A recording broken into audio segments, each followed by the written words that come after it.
Et voilà, c'est terminé, donc on en est à la conclusion.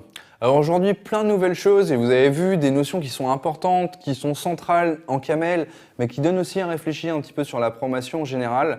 Je pense que c'est une vraie valeur ajoutée pour vous en tant qu'étudiant de l'école, de pouvoir aller un petit peu plus loin. Donc rappelez-vous, on avait vu sur notre première vidéo la notion de module la plus basique en OCaml, c'est-à-dire l'unité de compilation, votre fichier, qui définit un module qui est l'équivalent d'un namespace quelque part. Ensuite, on avait vu ensemble la notion d'interface de ce module, c'est-à-dire qu'on allait pouvoir spécifier clairement qu'est-ce qui sera visible depuis l'extérieur de ce module, quels seront les types qui seront concernés, qui seront mis en jeu. On avait vu que se poser la question de savoir est-ce que le fait de définir le type dans l'interface, ça ne posait pas un problème, parce qu'on pouvait injecter n'importe quelle valeur en paramètres de nos fonctions. Donc on a vu dans une troisième vidéo la notion de type abstrait en Camel qui nous permettait de solutionner ce problème, de pouvoir rendre notre type complètement opaque et de forcer l'utilisateur à utiliser nos fonctions de création et de manipulation de notre type, ce qui permettait une programmation qui était très élégante mais à la fois très rigide et surtout très propre. Ensuite, on était parti sur un set de 3 vidéos pour introduire le langage de module de Camel, donc la notion de structure, la notion de signature. Donc c'est tout simplement des constructions syntaxiques qui nous permettaient de faire des modules au sein d'autres modules. Donc rien de très compliqué ici, on avait vu dans une première vidéo la structure, tout simplement le code de notre module. Dans la deuxième, les signatures, donc l'interface de nos structures, la petite partie interface pour dire qu'est-ce qu'il y a dedans, et pouvoir l'utiliser tout simplement. Et dans la troisième vidéo, on avait vu comment mettre tout ça dans le fichier interface de notre module parent, le module racine de notre unité de compilation. Donc on avait vu un petit peu de syntaxe, il n'y avait rien de nouveau, mais c'était juste pour comprendre comment la mettre.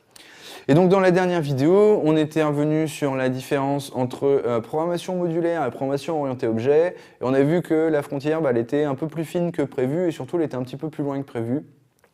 Donc ça, j'insiste, le prenez pas comme une parole divine ou je sais pas quoi, posez-vous les questions, réfléchissez, lisez, vous arrêtez pas aux posts de Stack Overflow ou de Wikipédia, posez-vous des questions de d'où est-ce que les choses viennent, d'où vient la programmation orientée objet, et qu'est-ce qui la définit réellement, et est-ce que c'est le seul style de programmation, enfin bref, il faut que ce soit valable dans tout ça les gars et les filles. Les paradigmes, c'est pas autant gravé dans le marbre qu'on pourrait croire, bon si, ça va être pour l'impératif ou le fonctionnel, il y a quand même des définitions assez strictes. Mais prenez le temps de vous renseigner. Le premier lien que vous trouverez, c'est généralement le lien le plus populaire, mais c'est pas toujours le plus précis, le meilleur. Donc là, j'espère que j'ai attisé votre curiosité avec cette dernière vidéo, d'essayer de comprendre un peu comment c'était foutu. C'est un exercice que vous pouvez reproduire dans beaucoup de langages. Je vous dis, si vous voulez essayer de le refaire en C++, avec les namespaces de C++, étrangement, ça marche assez bien et c'est assez inconfortable d'ailleurs, parce que c'est bizarre de pouvoir aller assez loin, comme ça on se dit, on émule un peu de programmation OT-objet, enfin en tout cas de programmation modulaire, et quelque chose qui ne semble pas tout à fait fait pour. Ça étant la question après à savoir si par exemple en C++ une classe, est-ce que c'est un type ou un namespace? Prenez 2 secondes pour réfléchir. Ouais, c'est les deux, mais est-ce que c'est une bonne chose?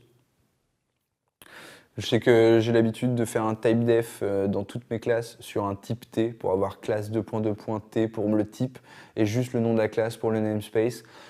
Il y a des gens qui n'aiment pas, moi j'aime bien, je trouve ça plus clair. Vous retrouvez quand même mon style aussi là en OCaml, vous voyez le type T dans le module.T, C++, classe 2.2.T. Bon, c'est quelque chose que j'aime bien produire dans tous les langages que j'utilise.